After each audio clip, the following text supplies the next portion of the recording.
Hello, I'm Evely, and I will tell you one story. Let's go.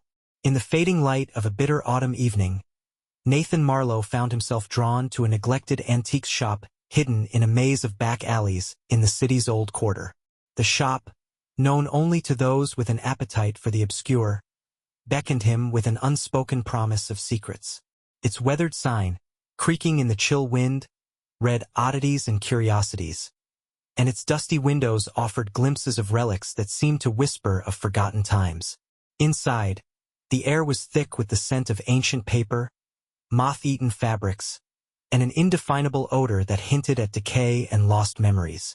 Nathan's pulse quickened as he moved through the cluttered aisles, past cabinets filled with bizarre artifacts and faded photographs whose eyes appeared to follow his every move. In a shadowed corner, almost hidden behind a display of tarnished silverware and cracked porcelain figurines, his gaze was captured by a solitary, ornate mask. It was unlike any he had seen before, the smooth, porcelain-like surface marred only by intricate, swirling patterns that shifted subtly when not looked at directly. Its hollow eyes, dark and unyielding, seemed to stare into his very soul.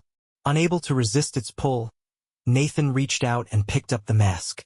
A chill unlike any other crept along his spine as he felt an inexplicable warmth pulse from its cold surface. From behind him, the shopkeeper, a gaunt, ancient man with eyes like dark pools, murmured in a voice that cracked like brittle leaves, "That mask has a story, you know? They say it chooses its bearer, whispering secrets no mortal should hear." Nathan offered a nervous laugh, dismissing the comment as eccentric rambling born of too many lonely nights. Yet, as he left the shop with the mask tucked under his arm, a lingering doubt took root. That night, in the solitude of his modest apartment, Nathan examined his new acquisition. Resting on his cluttered desk amid scattered papers and an old, flickering lamp, the mask seemed to beckon him closer. Compelled by a mix of curiosity and an unexplainable impulse, he raised it to his face. The cool, smooth surface fit perfectly, as though molded to his features. But the moment it settled, an eerie, deep voice invaded his thoughts. A voice that was not his own.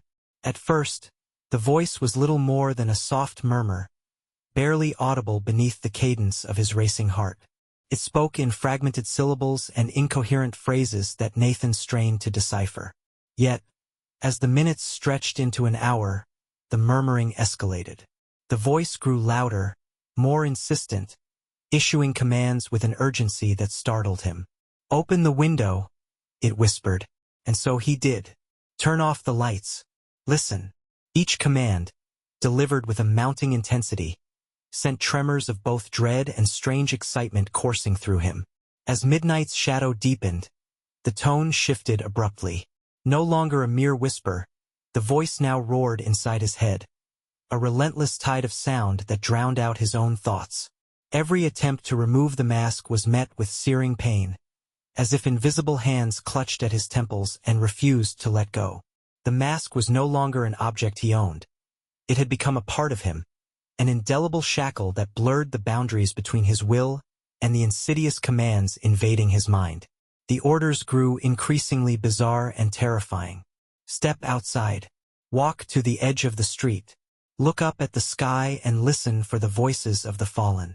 With each command, Nathan felt as though he were being drawn into a dark ritual. His once familiar apartment transformed into a surreal nightmare, and the outside world appeared warped. A place where streetlights flickered in erratic patterns and shadows stretched into grotesque, contorted figures that danced along the pavement like lost souls. Compelled beyond reason, Nathan stepped out into the chill night. The city, bathed in an unsettling half-light, was unrecognizable, a labyrinth of twisting streets and alleys that whispered of ancient horrors. Every step was accompanied by the echo of that relentless voice, its frenzied orders merging with the cacophony of a world that had suddenly turned hostile. The distant strains of a mournful violin cut through the silence, its notes a dirge for a lost humanity, deepening his sense of impending doom. Wandering the twisted backstreets, Nathan's mind became a battleground between terror and a desperate need for understanding.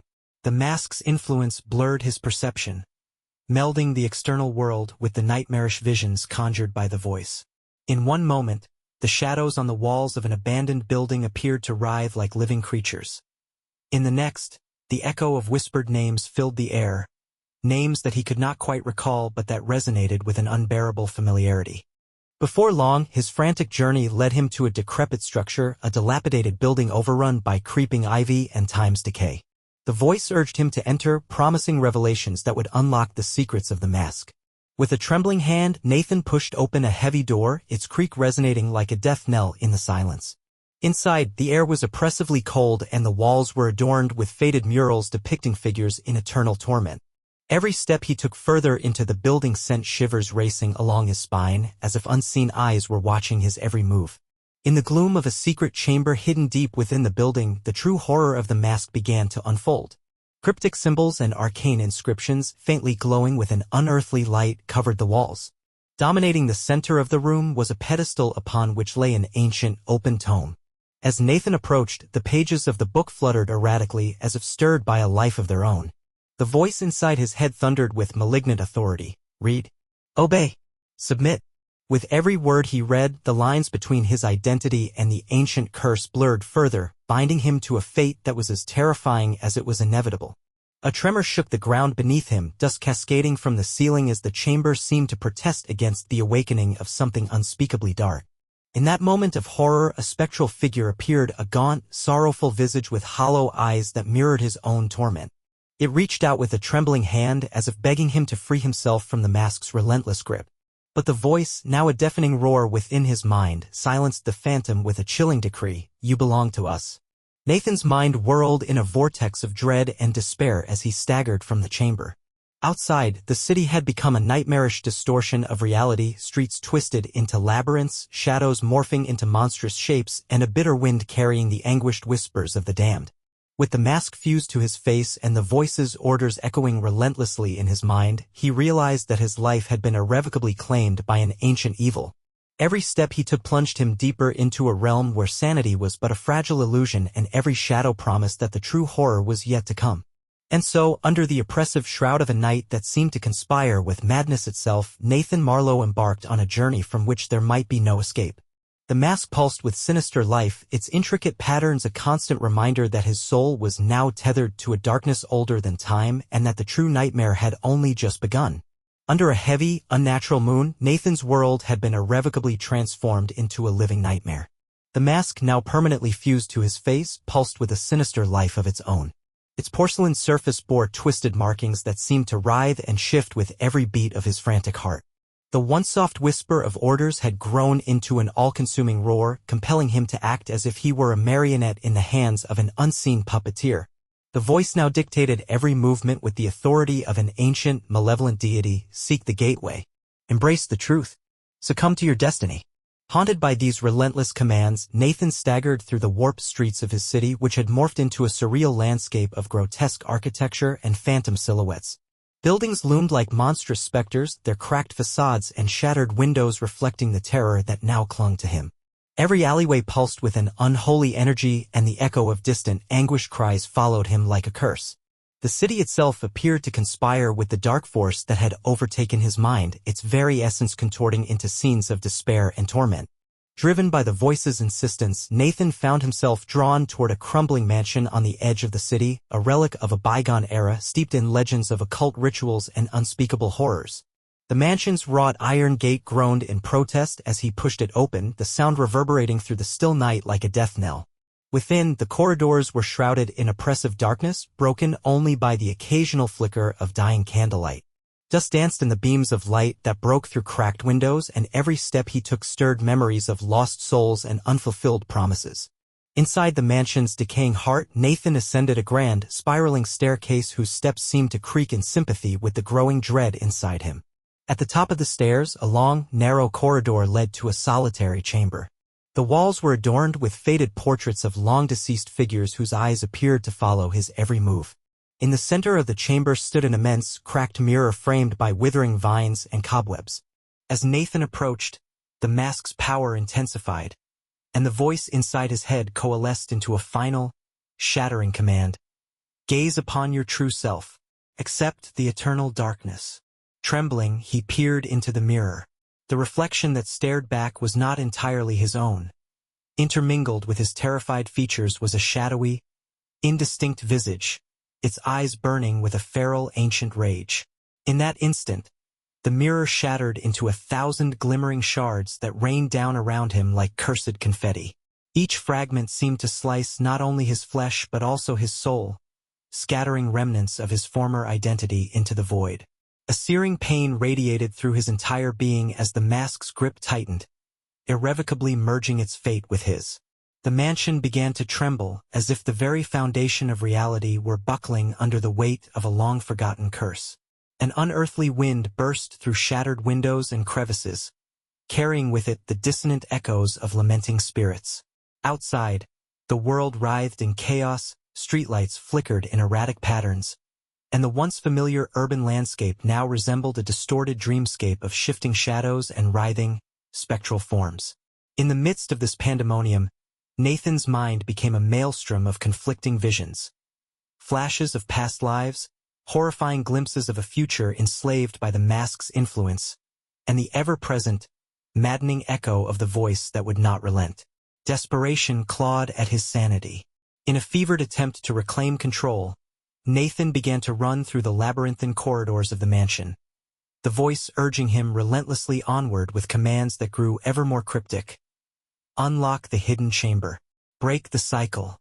Bind the forgotten.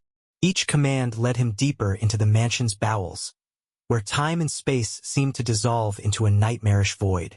The corridors stretched on interminably, lined with doors that led to rooms filled with inexplicable relics. A clock that ticked backwards, a piano that played dissonant melodies on its own, and shelves lined with books written in languages lost to time. At long last, he reached a heavy, iron-bound door set into a wall covered in eldritch symbols that pulsed with an eerie, blue luminescence. With a trembling hand, Nathan pushed the door open. Beyond lay a vast, circular chamber that defied the laws of nature. In its center was an immense stone altar, carved with inscriptions that spoke of forbidden rites and the binding of souls. Surrounding the altar were hundreds of candles, each flame dancing with an otherworldly light that seemed to whisper secrets of ancient, dark ceremonies. The voice in his head surged to a fever pitch. This is the gateway to all that is, the portal to the eternal realm. Embrace it, and let the darkness claim you. In that surreal chamber, as Nathan approached the altar, the boundaries of his existence began to blur. Visions of agonized faces and tormented spirits swirled around him, their mournful cries merging with the cadence of the ancient incantations inscribed on the stone. The mask, now an inseparable part of him, radiated a malevolent energy that filled every corner of the chamber. In a moment of harrowing clarity, he realized that the mask was not merely a curse. It was a key, a portal through which an eldritch power had been unleashed upon the world. The ground beneath his feet shuddered, and the altar began to glow with a blinding, unearthly light. In that radiant fury, Nathan saw the true nature of the curse. A vast, interlocking tapestry of lives and souls, each thread tied irrevocably to the ancient darkness that the mask embodied. The voice, now both triumphant and sorrowful, intoned one final decree. You are the vessel. You must carry the legacy of despair into eternity. Overwhelmed by the revelation, Nathan sank to his knees. The chamber, the mansion, and even the chaotic city outside fell away, replaced by a vision of endless night punctuated by the eerie glow of countless stars. In this void, he perceived the faces of those who had come before him, victims, acolytes, and unwilling participants in an endless ritual of damnation. Their eyes, filled with a mournful resignation, implored him to find release from the relentless torment. Yet as their silent pleas echoed through his mind, the mask's cold influence smothered any hope of redemption. When the vision subsided, Nathan found himself alone in the ruined chamber. The altar's glow had faded, leaving behind only the lingering chill of cosmic despair. The mansion lay silent, its halls echoing with memories of unspeakable horrors, and outside, the world was a desolate landscape of shadows and ruin. The mask remained, a permanent, unyielding curse etched into his very flesh. its presence a constant reminder that his soul was forever tethered to an ancient evil beyond comprehension. In that final, heart-wrenching moment, as the voice receded to a sorrowful murmur deep within his mind, Nathan Marlowe understood the terrible truth: his fate was sealed. He was no longer a man but a vessel for a darkness that would outlast time itself, a living testament to the horrors that lurk just beyond the veil of human understanding. And so, with every labored breath and every step through the shattered remnants of his existence, the legend of the strange mask continued its eternal, dreadful march, a silent warning to all who dare to seek the forbidden. Thank you very much, and see you all in the next video.